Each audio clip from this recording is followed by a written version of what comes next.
또 내가 보니 흰 구름이 있고 구름 위에 인자와 같은 이가 앉으셨는데 그 머리에는 금면류관이 있고 그 손에는 예리한 낫을 가졌더라. 또 다른 천사가 성전으로부터 나와 구름 위에 앉은 이를 향하여 큰 음성으로 외쳐 이르되, 당신의 낫을 휘둘러 거두소서. 땅의 곡식이 다 익어 거둘 때가 이르렀음이니이다. 구름 위에 앉으신 이가 낫을 땅에 휘두르매 땅의 곡식이 거두어지니라. 또 다른 천사가 하늘에 있는 성전에서 나오는데 역시 예리한 낫을 가졌더라.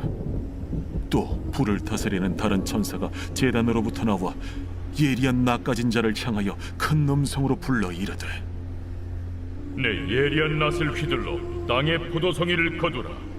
그 포도가 익었느니라. 천사가 낫을 땅에 휘둘러 땅의 포도를 거두어 하나님의 진노의 큰 포도주 틀에 던지매 성 밖에서 그 틀이 밟히니 틀에서 피가 나서 말 굴레까지 닿았고 1600 스타디온에 퍼졌더라. 안녕하십니까 근수교회 가족 여러분, 12월 8일 수요일 근수 매일 말씀 시작하겠습니다. 오늘 말씀은 요한계시록 14장 14절부터 20절까지의 말씀입니다. 두 종류의 수확에 대해서 이야기하고 있죠. 첫 번째 종류의 수확은 그 익은 곡식의 수확입니다. 이것은 문자 그대로 또 상징 그대로 추수를 의미합니다. 공교롭게도 우리가 2022년 함께 분별 모임을 가지면서 이 황금 들판 또 추수에 대한 이야기가 많이 나왔는데요. 하나님께서 우리에게 내년에 우리가 눈물로 씨를 뿌린 그 모든 것을 추수하게 하실 것들을 기대합니다. 그리고 두 번째는 익은 포도의 수확입니다. 여기에서 포도는 진노의 포도주, 진노의 틀, 즉 세상 사람들이 예수님을 따르지 않는 사람들이 또 예수님을 대적한 사람들이 그들의 죄의 열매를 받게 되는 바로 그 수확인 것이죠. 참으로 간단하게 나와 있습니다. 그래서 결국 19절 20절을 보시면 천사가 낫을 땅에 휘들고 땅의 포도를 거두어 하나님의 진노의 큰 포도주를 틀에 던짐에 성 밖에서 그 틀이 밟히니 그 틀에서 피가 나서 말 굴레까지 닿았고 1600 스타디온에 퍼졌더라.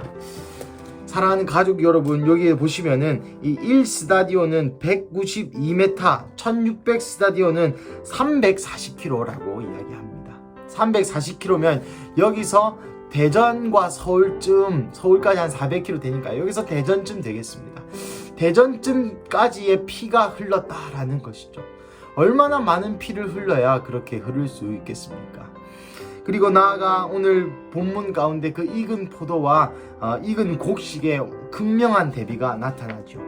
사랑하는 가족 여러분, 여기에 한 배경을 여러분 이해하셔야 될 것이, 이것이 있은 후에 바로 후반기 대환란, 세대 반 후반기 대환란이 시작되는 것이죠. 그러니까 전반기 대환란과 후반기 대환란 사이에 하나님을 예배하는 자들이 있고, 또한 마지막 때에 대추수가 있고, 그와 동시에 마지막 때에 큰 심판, 이제 포도주의 심판이 이후로 나온다는 것입니다. 사랑하는 가족 여러분, 또 이 요한계시록에 대해서 많은 해석이 있을 수 있겠으나 많은 학자들이 또 제가 미끄러도 또 성경에 나오기로도 이때 말고는 추수가 더 이상 일어나지 않습니다. 분명히 15절 하반절에서 이렇게 얘기하고 있죠. 땅의 곡식이 다 익어 거둘 때가 이르렀음이니이다. 땅의 곡식이 다 모두 익어서 거둘 때가 됐다는 것이죠. 이 곡식을 거두고 난 뒤에는 더 이상 거둘 곡식이 없다는 것입니다. 이때가 마지막 예수님 믿을 수 있는 기회요, 마지막 구원난 성도로 거듭날 수 있는 기회입니다. 제가 농담스레 우리 청소년 교회 아이들과 이야기할 때에 이렇게 이야기하였습니다. 얘들아, 우리가 요한계시록을 같이 함께 공부하고 있지 않느냐? 요한계시록을 함께 공부하면서 너네들이 우스갯소리로 장난같이 또 농담 반 진담 반으로 이때가 일어나면은 예수님을 믿는 마지막 기회를 놓치지 말아라. 우박이 떨어지고 화산이 막 일어나고 이 앞에서 얘기했던 그 7인과 또한 7 나팔의 재앙들이 몰려오게 될 때에 그 재앙들을 보고 무서워하는 것이 아니라 그때라도 우리 주변의 친구들이, 앉아있는 옆에 있는 친구들이 정신 못 차리고 있으면 이 계시록의 말씀을 보여주면서 정신 차리라고 이야기해줘야 된다 라고 농담스레 이야기한 적이 있습니다. 사랑하는 가족 여러분, 그렇습니다. 오늘 이 본문에서도 보시다시피 이때가 마지막 추수의 기회요, 또한 죄를 끊을 수 있는, 또한 하나님 나라의 천국에 들어갈 수 있는 마지막 기회인 것이죠. 그래서 그토록 이 10장 11장 두 증인과 그 다음에 또 그 요한에게 이것을 먹어버리라, 대언하라, 예언하라 말씀했던 것들이 기억나실 것입니다. 바로 하나님께서 그토록, 왜냐면 이때 이후로는 구원이 없으니까 이 마지막의 마지막 때에 한 번 더 대추수, 하나님께서 모든 영혼을 구원하고 싶은 그 주님의 의지가 담겨 있는 것이죠. 또한 우리에게는, 심판받을 우리에게는 무서운 것입니다. 왜냐고요? 이때 이후에는 회개할 기회가 없기 때문입니다. 사랑하는 가족 여러분, 많은 이들이 마지막 때가 다가오고 있다라고 이야기하고 있습니다. 또한 저 또한 그렇게 믿고, 우리 주변에 있는 많은 성도님들도 그렇게 이야기하고, 또 많은 영성가들, 많은 주님의 몸된 교회의 글로벌 가족들이 그렇게 이야기하고 있습니다. 마지막 때라는 건 심판이 다가오고 있다는 것과 동의어이죠. 단순히 우리가 천국 가고 말고 그러한 종류의 이야기, 그 이상의 의미가 있습니다. 무슨 말입니까? 우리의 책임을 주께서 물으신다는 것입니다. 이 추수가 끝나기 전까지 이제는 저희의 어떤 그 고민과 생각이, 내가 천국 갈 수 있을까? 내가 하나님을 끝까지 믿음을 잘 지킬 수 있을까? 예, 물론 그것도 하셔야 됩니다. 하지만 계시록을 읽어오면서 주님께서 우리에게 요구하시는 것은 이 말씀을 먹고 그것을 대언하고, 이 두 증인과 같이 성령의 기름 부음으로 힘입은 자와 같이 되어서 이 마지막 때에 사람들의 구원에 이르게 하는 그 성도의 사명까지 주님 우리에게 초청하고 있는 것이죠. 그렇다면 우리는 이것을 어떻게 받아들여야겠습니까? 이 마지막 때의 수확에 대해서 어떻게 우리가 받아들여야겠습니까? 이제는 더 이상 내가 수확될 수 있을까? 내가 이건 곡식일까? 알곡과 쭉정일까? 이 고민하는 수준을 넘어서서 주님 내게 맡겨준 그 영혼, 주님 내게 허락하신 그 영혼의 추수를 위하여 마음 다해 기도하고 전도하고 나가야 할 때인 줄로 믿습니다. 사랑하는 가족 여러분, 제가 청소년 교회에게 또 우스갯소리로 이렇게 얘기합니다. 얘들아, 전도사님이 분명히 얘기했다. 전도사님이 분명히 예수님 믿으라고 얘기했고, 전도사님이 분명히 복음에 대해서 얘기했고, 마지막 때가 온다고 얘기했고, 핍박이 있다고 얘기했고, 그때 견뎌야 된다고 얘기했고, 그때 견디는 자만이 하나님 나라에 갈 수 있다고 전도사님 분명히 가르쳤고, 계시록의 말씀으로 얘기했고, 너네들에게 다 예수님이 누구신지 증거했다. 나중에 가서 딴 말하기 없기다. 나중에 예수님한테 가서 그때 우리 교회 전도사가 이런 얘기 안 했는데요, 그런 말 하기 없기다 라고 또한 장난스레 얘기한 경험이 갑자기 기억이 생각납니다. 그렇습니다, 가족 여러분. 이제는 우리가 모두 다 주님과 동행하는 그 사역자로서, 하나님과 동행하는 그 사역하는 자로서 여정을 걷고 있는데, 사랑하는 가족 여러분, 하나님이 여러분에게 초청하시는 그 사역의 자리로 다시 한번 가시기를 축복합니다. 그래서 이 마지막 추수의 때에 우리가 우리의 사명을 감당하는 자로, 하나님이 우리에게 맡겨주신 그 사명을 전달하는 일, 말씀을 대언하는 일, 두 증인으로서 성령의 기름 부으심을 힘입어 이 세상에게 성령의 능력을 나타내고 예수님이 누구신지 알리는 일에 대하여 더욱 초점 맞추어야 할 줄로 믿습니다.